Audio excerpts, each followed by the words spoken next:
Hello everyone, welcome back to I Dream of Indie. This is Jace here to bring you another Nintendo Switch review, this time Aspire Ina's Tale from Untold Stories. In Aspire, you play as the titular Ina, who is a young girl that was trapped in an endless slumber within a tower. She inexplicably awakens from her eternal sleep to find that the tower is in disarray, and she herself wants nothing more than to get out of the tower. As she unravels the mysteries of the tower, she also has to cope with a lot of self-reflection and the harsh lesson that freedom is never truly free. This game immediately reminded me of Gris in a lot of ways, including the story. Unfortunately, the story is not quite as impactful as I felt Gris was, but it's still decent. The gameplay in Aspire is pretty simple. It's an environmental puzzle platformer akin to something like Limbo or the aforementioned Gris, with the unique gimmick of Ina being able to control tower spirits, which each do different things depending on the type of spirit. You unlock them slowly as you go. For instance, the first one you unlock is basically like a light that keeps the darkness away and dissipates any of these weird dark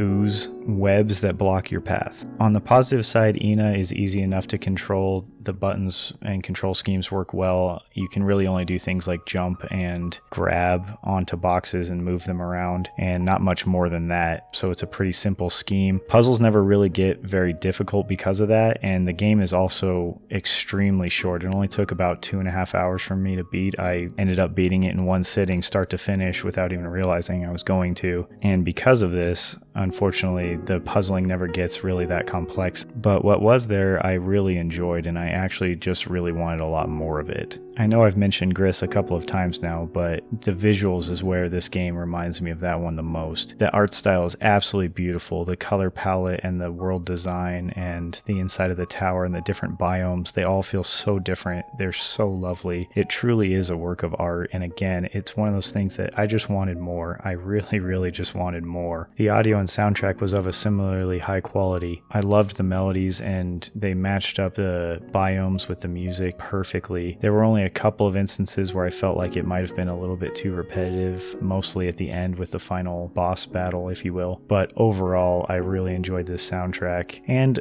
I really enjoyed this game. It's unfortunate that it was as short as it is. I think there's a lot of people out there that are really going to like this. Again, Gris, Limbo, Planet Alpha, if you like those kinds of games. This one is pretty good, and if you're looking for another one, then I can recommend it. Unfortunately, it just didn't last long enough. It just ended way too quickly for me.